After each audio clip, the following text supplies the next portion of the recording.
Hola, buenas tardes, ¿cómo están? Bueno, hoy vamos a tener un nuevo teórico. Seguimos obviamente con el tema de úteros tomados, pero hoy vamos a comenzar a ver a los tetrápodos, o sea, aquellos animales que tienen cuatro patas. Y vamos a comenzar con los anfibios, que son los primeros tetrápodos. Eh, para hacer el trabajo práctico número 16, van a necesitar los conocimientos que les voy a pasar en este teórico y en el teórico que viene, donde vamos a ver a los reptiles. El trabajo práctico número 16 incluye a los anfibios y a los reptiles, así que van a necesitar ver los dos teóricos para poder hacer el trabajo práctico, y por lo tanto al final de este teórico no vamos a revisar el trabajo práctico correspondiente, sino al final del teórico que viene. Bueno, comenzamos con el teórico. Bueno, entonces dijimos que en este teórico vamos a comenzar a ver a los tetrápodos, y de entre los tetrápodos al primer grupo de tetrápodos, que son los anfibios. Como siempre les digo, acá abajo tienen la forma de contactarse conmigo, tanto por mail como por Instagram. Eh, Arranquemos entonces. Bueno, acá tenemos entonces al clado de los tetrápodos. Ya vimos en el teórico pasado a los peces, ¿sí? Y vimos acá este nodo que aparecía el corazón con dos aurículas y un ventrículo, aparecía la circulación pulmonar y se complejizaban los pulmones, que también están los dimnodos en este nodo, ¿sí? Entonces, acá vemos el corazón con dos aurículas y un ventrículo, con la aparición de la circulación pulmonar. Entonces tenemos dos aurículas, un solo ventrículo. A la aurícula izquierda le llega sangre oxigenada desde los pulmones. A la aurícula derecha le llega sangre con dióxido de carbono o carboxigenada desde la circulación general del cuerpo.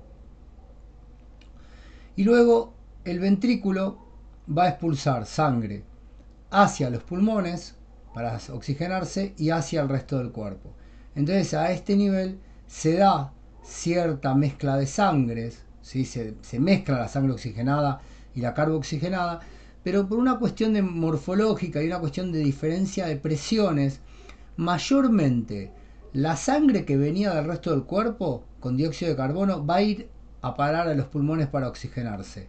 Y la sangre que venía de los pulmones cargada de oxígeno va a ir fundamentalmente al cuerpo para oxigenar los tejidos.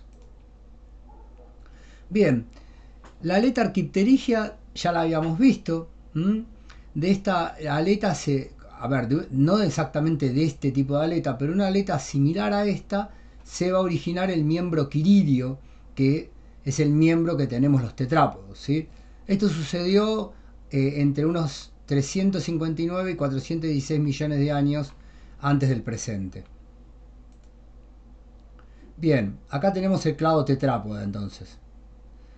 Tenemos a los anfibios, que los vamos a ver hoy, y a los amniotas, que son los reptiles, aves y mamíferos, que los vamos a empezar a ver la clase que viene. ¿Se acuerdan que vimos la clase pasada el tema suspensiones? Les había contado que la suspensión anfistílica era primitiva dentro de los peces, que la suspensión iostílica era la suspensión más avanzada dentro de los peces, donde el palato cuadrado se relacionaba con el neurocráneo por un par de procesos y el hilo mandibular cumplía un rol fundamental. Y de esta manera el palato cuadrado podía ir para adelante y para atrás, protraerse respecto al neurocráneo, que es lo que hacen muchos peces y tiburones.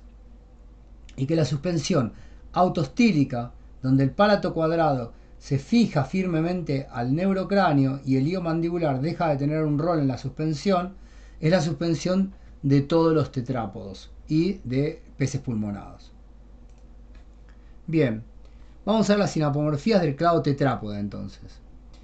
Presencia del miembro quiridio, oído medio con columela auris, aparece el oído medio y ya vamos a ver cómo funciona.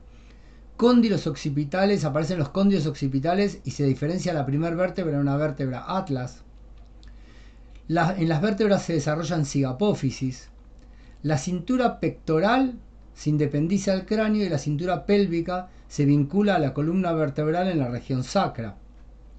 Aparecen las coanas, que son las narinas internas. Bien, comencemos con el origen del miembro quiridio, ¿sí?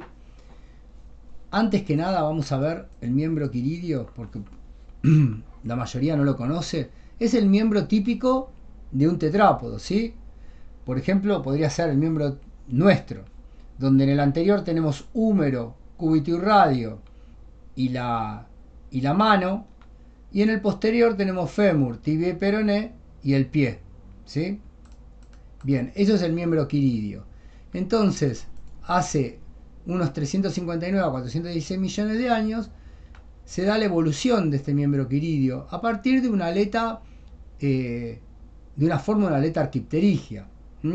Fíjense cómo de esa aleta arquipterigia, donde podemos distinguir lo que va a ser el húmero, por ejemplo, o el fémur, el cúbito y el radio, o tibia y peroné, podemos distinguir cómo va en los distintos taxones, en distintas especies o géneros, se va cambiando y va evolucionando hasta adquirir una morfología de un miembro quiridio.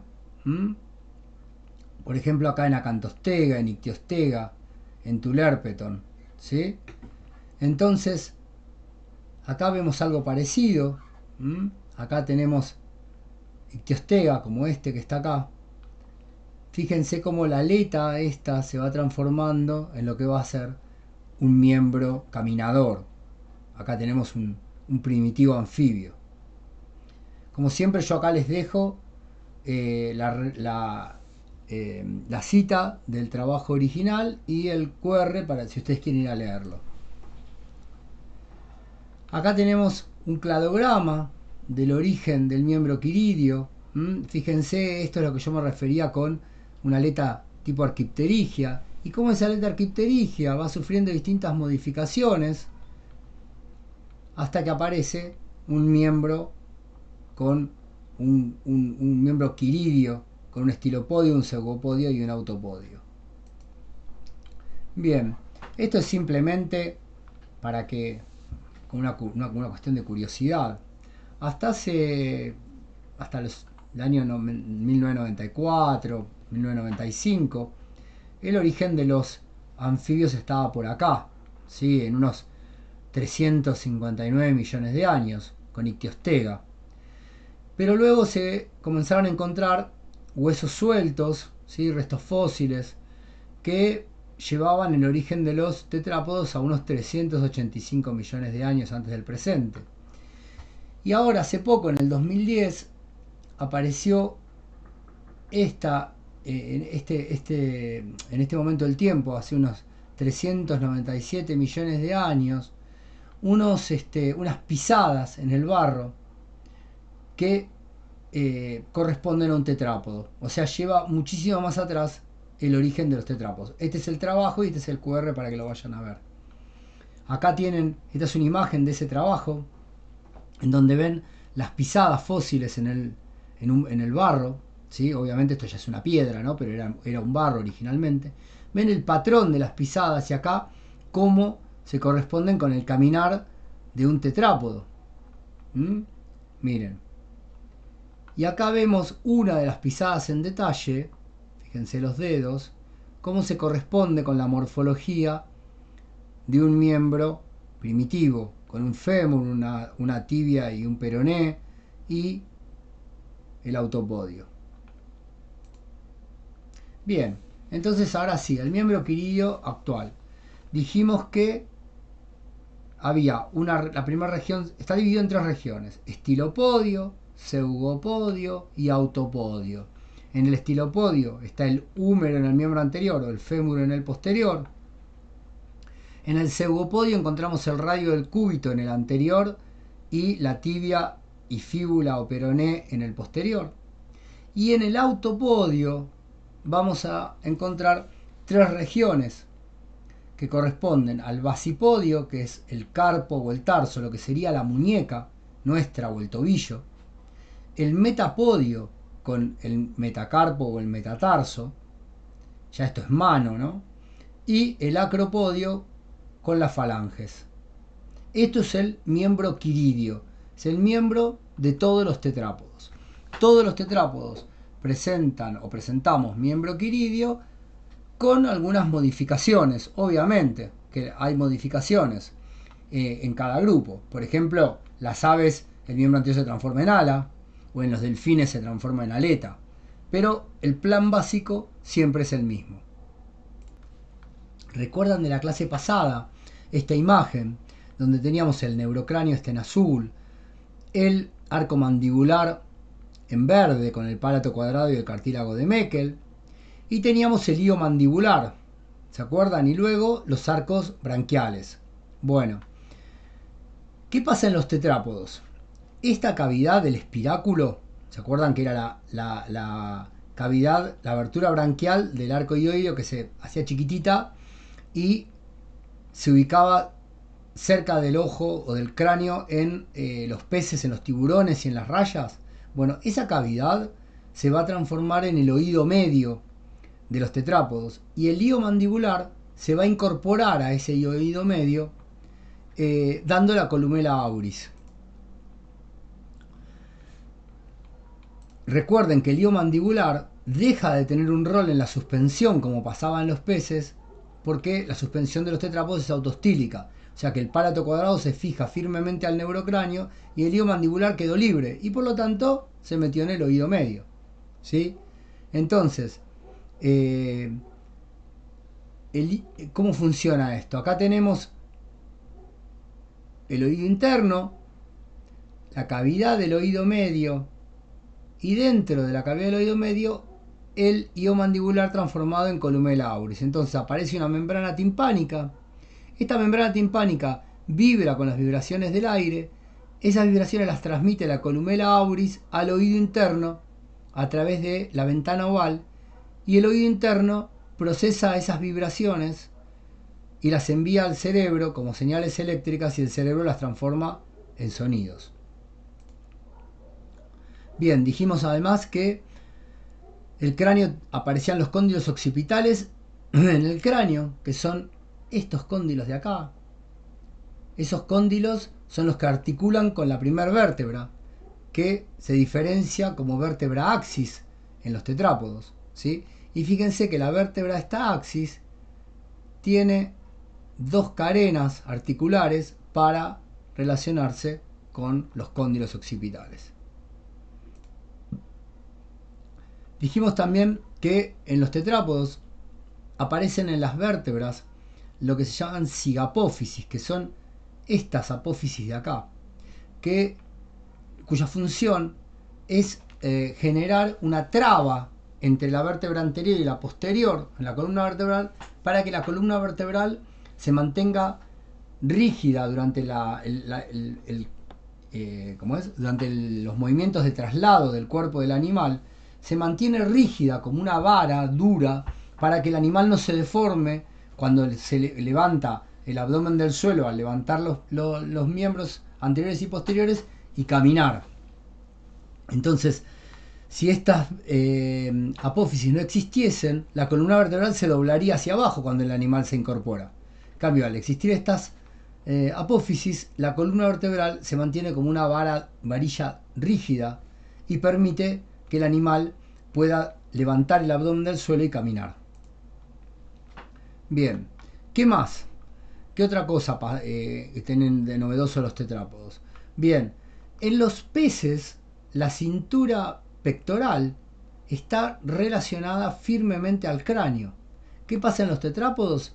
Esa relación se pierde y la cintura pectoral se independiza del cráneo.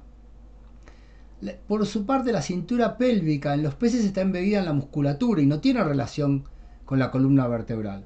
En los tetrápodos, la cintura pectoral se relaciona firmemente por la región sacra a la columna vertebral y es lo que permite que cuando el animal se para sobre el suelo, levante la columna vertebral y obviamente a todo el cuerpo. Si esta cintura se hubiese mantenido aislada de la columna vertebral, el animal nunca hubiera podido elevarse del suelo contra el peso de la gravedad en la tierra. ¿Qué más? Aparecen las coanas, que son las aberturas de las narinas a la cavidad de la boca. ¿Sí? Esas son las coanas. O sea que ahí en una tortuga se ven también las coanas. O sea, el aire puede entrar por la nariz, pasar por las coanas a la cavidad de la boca. O sea, las adaptaciones observadas en los primeros tetrápodos están íntimamente relacionadas a la enorme diferencia en la densidad del agua y la del aire. Fíjense que la densidad del agua es 1 gramo por centímetro cúbico, mientras que la densidad del aire es 0,001 gramo por centímetro cúbico. Son ambientes completamente diferentes. Básicamente, el agua sostiene el peso del cuerpo, mientras que en la Tierra el peso del cuerpo no lo sostiene el aire. ¿Sí? La gravedad ejerce una fuerza que aplasta el cuerpo contra el piso y el peso del cuerpo lo tienen que sostener los miembros. Esa es una de las grandes diferencias, ¿no? Bien, cuando ocurrió este pasaje del medio acuático al terrestre, cuando los primeros peces pulmonados se atrevieron a comenzar a salir del agua y empezar a vivir fuera del agua, conquistar el medio terrestre, ocurrieron una serie de transformaciones. Algunas ya las estuvimos viendo recién, ¿no? Por ejemplo, los órganos de los sentidos debieron modificarse, sobre todo el oído, ¿sí? La aparición del oído medio con la columela auris y la membrana timpánica permitió la recepción de las vibraciones transmitidas por el aire. ¿Por qué? Porque en el agua las vibraciones atraviesan la pared del cuerpo e impactan directamente en el oído interno en los peces.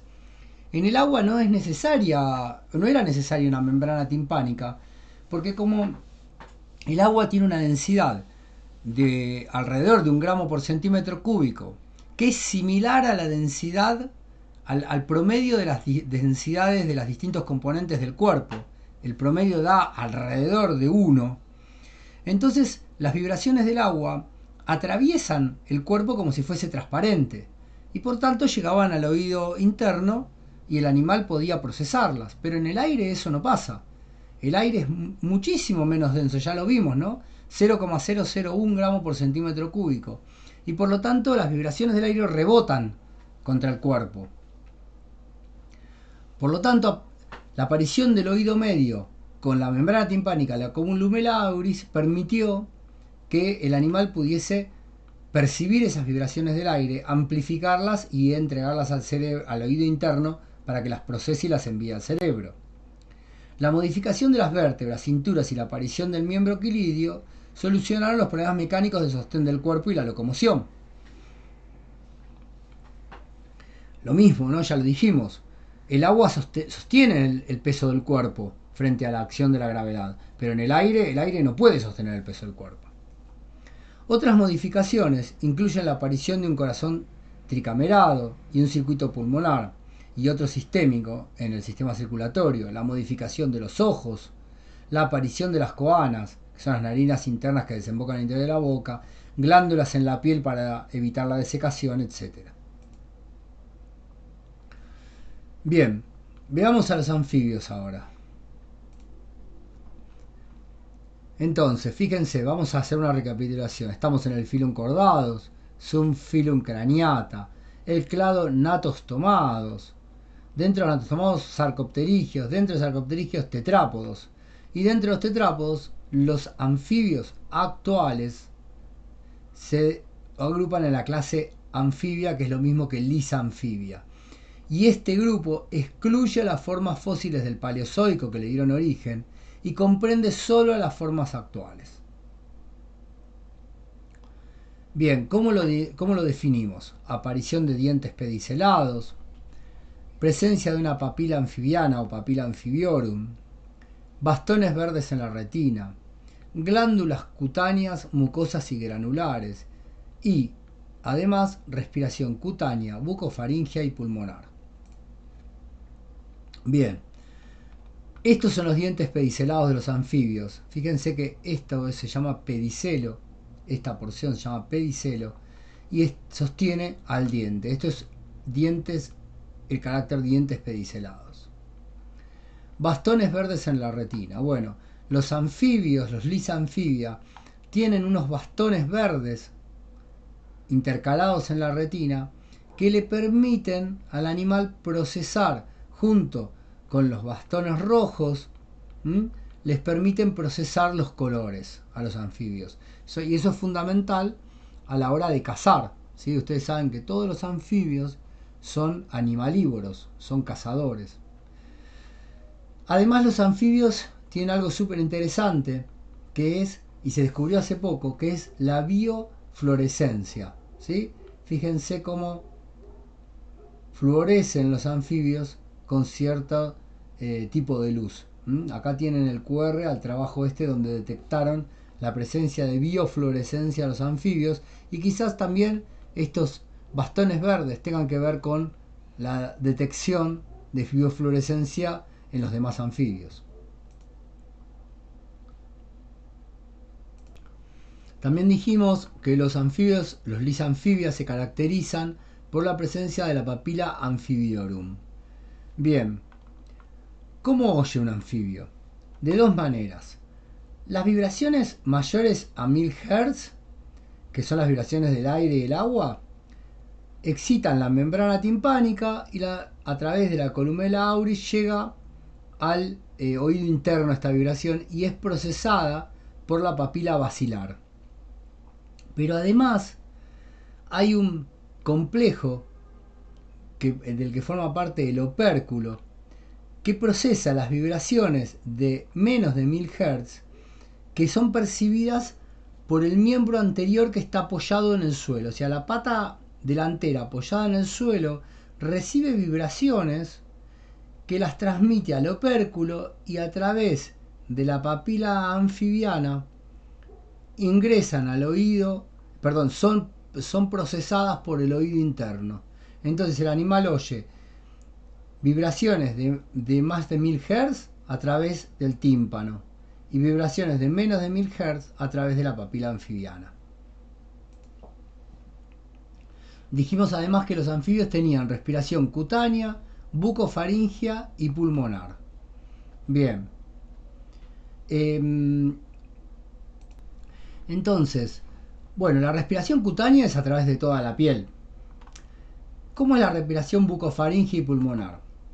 En principio, los anfibios lo que tienen es que tragan el aire, ¿sí? Fíjense cómo funciona. Tiene la nariz abierta, ¿no? Entonces, baja el piso de la boca, el animal genera una presión negativa en la cavidad de la boca y faringe se llena entonces de aire esta cavidad que entra por las narinas, cierran las narinas, levantan el piso de la boca y el aire es enviado, forzado a entrar en los pulmones, ¿sí? Esa es la respiración pulmonar. Mientras el aire está acá dentro de los pulmones y la glotis está cerrada, además el animal sube y baja el piso de la boca y el aire entra y sale de la boca, de la cavidad de la boca, y se genera intercambio gaseoso a este nivel. Mientras tanto el aire está dentro de los pulmones. Cuando el animal abre la glotis, se contraen la musculatura y el aire de los pulmones es obligado a salir. Entonces, fíjense en este diagrama. Aquí tenemos, dentro de la cavidad de la boca, hay intercambio gaseoso. Y además hay intercambio gaseoso dentro de los pulmones. Y además hay intercambio gaseoso a nivel de la piel. Esas son las tres formas de respirar que tienen los anfibios actuales. Bien, ¿cuáles son los grupos que hay dentro de la clase anfibia o lisanfibia? Bien, acá tenemos un cladograma donde tenemos a los dimnos, que no son tetrápodos, recuerdan que son los peces pulmonados. Acá tenemos el clado tetrápoda, con los lisanfibia, los anfibios actuales, que hay tres grandes grupos: los gimnofiones, los caudata y los anuros, ¿sí? Y acá tenemos el clado amniotas, que vamos a ver la clase que viene. Bien, vamos a ver las características generales de los lisanfibios. Son tetrápodos, con esqueleto principalmente óseo, con un número variable de vértebras y 2 cóndilos occipitales en el cráneo. Presentan 4 extremidades, son tetrápodos, aunque algunos carecen de patas, que son las cecilias, son este grupo de acá, los gimnofiones. La piel es lisa y húmeda, con numerosas glándulas mucosas, y en ciertos casos hay glándulas venenosas, con células pigmentarias denominadas cromatóforos, son capaces de experimentar distintas coloraciones. Normalmente sin escamas, aunque algunos gimnofiones, estos que no tienen patas, pueden presentar pequeñas escamas ocultas en pliegues de la piel. Las vértebras son anfisélicas, ¿recuerdan? Anfisélicas, las que tenían cavidad hacia adelante y hacia atrás, prosélicas, con cavidad hacia adelante, u opistocélicas. O sea, pueden tener de los 3 tipos de vértebras. Las mandíbulas pueden o no presentar dientes. Cuando están presentes, la dentición es acrodonte. ¿Recuerdan esto? Acrodonte que se implantaba sobre el hueso, no tiene un alvéolo. Homodonte, que eran todos iguales. Y polifiodonte, que tienen varias generaciones dentarias. Bien, ¿qué más? La respiración en las formas larvales es branquial. En los adultos pulmonar, cutánea y bucofaríngea. Presencia de branquias externas en la fase larvaria, que pueden persistir en algunas especies durante la etapa adulta. Por ejemplo, el axolote. Los axolotes son caudata, ¿sí? Son salamandras. Corazón con 3 cámaras, 2 aurículas y un ventrículo. Persiste el seno venoso, esto no importa. Aparece la doble circulación con mezcla de sangre. El sistema excretor está dado por riñones o pistonéfricos. Los desechos metabólicos se excretan en forma de urea. 10 pares de nervios craneales. Sexos separados, o sea, son dioicos. Fecundación externa, generalmente. Después vamos a ver que hay un caso medio raro. Huevos sin anexos extraembrionarios, son anamniotas. El desarrollo posembrionario presenta una larva generalmente acuática y con metamorfosis hacia la vida adulta con excepciones. Arranquemos por los urodelos o caudata, que son las salamandras. Son anfibios con cola larga, persistente durante toda la vida, sin escamas, con fecundación semi-interna por espermatóforos y pudiendo tener una larva acuática o desarrollo directo.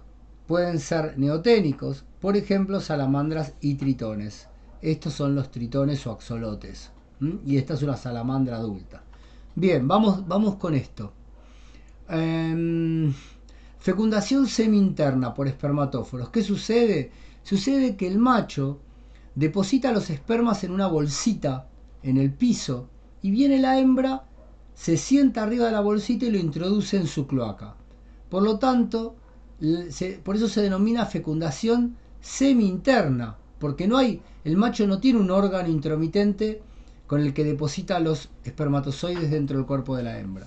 Pero de todas maneras la fecundación es interna, porque la fecundación se da dentro del cuerpo de la hembra, ¿sí? Pero por convención se la denomina semi-interna. Bien, ¿qué significa que sean neoténicos? Bueno, significa un organismo neoténico es aquel que alcanza la madurez sexual presentando caracteres juveniles. Y eso pasa, por ejemplo, con el axolote. El axolote, que ustedes lo deben conocer quizás de los acuarios, ¿sí?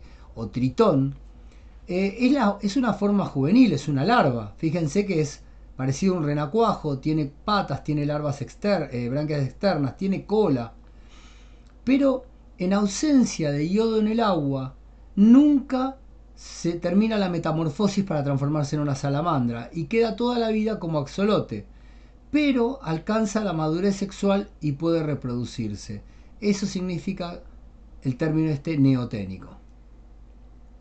Cuando no hay suficiente cantidad de yodo en el agua, el animal no culmina la metamorfosis. Vamos con el orden Anura ahora, que son los sapos y ranas. 9 o menos vértebras en total. Fíjense que la columna vertebral tiene pocas vértebras. Los miembros posteriores son significativamente más largos que los anteriores. Miren. ¿Sí? Miren el largo de los miembros posteriores respecto a los anteriores.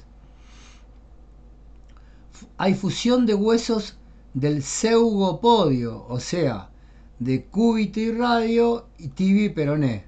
Fíjense, acá está la fusión entre tibia y peroné, la fusión entre cúbito y radio.